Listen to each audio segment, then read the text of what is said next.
যোৱা দুদিন ধৰি হোৱা মুষলধাৰা বৰষুণৰ পানীয়ে বিলাসীপাৰা ৰাণীগঞ্জ জলাশয়সমূহৰ লগতে বিস্তীৰ্ণ খেতিপথাৰ প্লাবিত কৰি তুলিছে। ফলত কৃষকসকলৰ লগতে মৎস্য পালকসকলে বৃহৎ লোকচানৰ সন্মুখীন হ'বলগীয়াত পৰিছে। অঞ্চলটোৰ ভাণ্ডাৰকুটি গাঁৱত নিৰ্মাণ কৰা অমৃত সৰবৰাহ সৰোবৰ আঁচনি এটা পুখুৰীৰ পাৰ বাহনী পানীয়ে ভাঙি পেলোৱাত উন্নত জাতৰ মাছৰ পানী ওলাই যায় বুলি স্থানীয় যুৱক দীপাংকৰ দাসে জানিব দিয়ে। উল্লেখ্য যে গাঁওখনৰ দীপাংকৰকে ধৰি 7জনীয়া নিবনুৱা যুৱকৰ দলে অমৃত সৰোবৰৰ পুখুৰীটোত ভাড়ালৈ নি মৎস্য পালন কৰিবলৈ লয়। যুৱকৰ দলটোৱে উন্নতমানৰ বিভিন্ন প্ৰজাতিৰ প্ৰায় 2 কুইণ্টেল মাছৰ পোনা আমদানি কৰি প্ৰায় 8 বিঘা ভূমিত খান্দি উলিওৱা পুখুৰীটোত এৰি দিয়ে। মৎস্য পালনৰ লগতে পুখুৰীটোৰ পাৰত পাচলিৰ খেতি কৰাৰ লগতে হাঁহ কুকুৰাৰ পালনৰো পৰিকল্পনালৈ দুগুণ উৎসাহেৰে প্ৰস্তুত চলাবলৈ লয়। সকলো কাম পৰিকল্পনাৰ মতে আগবাঢ়ি থাকোঁতে যোৱা নিশা অহা প্ৰবল ধুমুহা আৰু বৰষুণে যুৱকৰ দলটোত আশা আকাংক্ষা তছনছ কৰি দিয়ে।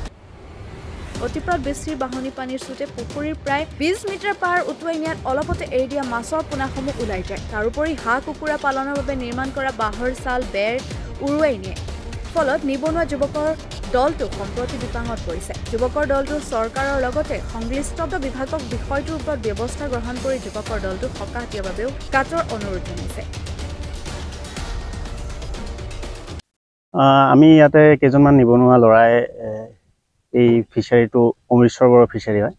এইটো আমি লিজত লৈছিলোঁ। লিজত লৈ মাছ আৰু মাল্টি ফাৰ্মিং আমি কৰিছিলোঁ। বহুতো আমি খেতি কৰিছোঁ, লগতে হাঁহ পালন কৰিছোঁ। আৰু এই ক্ষেত্ৰত যোৱাকালি যিটো নেৰানেপেৰা বৰষুণ ধৰিলে, সেই বৰষুণতে আমাৰ মথাউৰি ভাঙি গ'ল। ধুনীয়া এটা ছিষ্টেম কৰিছিলোঁ, কিন্তু গোটেই বাৰবেটখিনিয়ে উৰুৱাই লৈ গ'লে। চ' ইয়াৰ কাৰণে আমাৰ মোটামুটি ধৰক 2 কুইণ্টেলমান মাছ গোটেইখিনি গুচি গ'ল।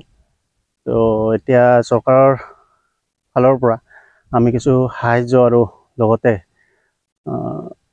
বিভাগীয় কৰ্তৃপক্ষ যাতে ইয়াতে নজৰ দিয়ে, সেইটোৰ কাৰণে আমি আশা কৰিছোঁ।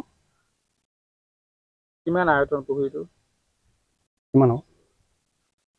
8ৰ পৰা 9 বিঘামান হ'ব। পাৰ কিমান দূৰ ভাঙিলে? পাৰ মোটামুটি 20 ফুটমান ভাঙিছে। কি কি মাছ আছিলে ভেৰাইটি? আমাৰ ৰৌ আছিলে, ভকুৱা আছিলে, তাৰপিছত বাটা মাছ আছিলে, আৰু গ্ৰাছ কাপ আছিলে, কমল কাট আছিলে।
মোৰ লখিমী কেইজনীয়ে ইমান বেছিকৈ গাখীৰ দিয়ে, মনটো একেবাৰে ভাল লাগি যায়।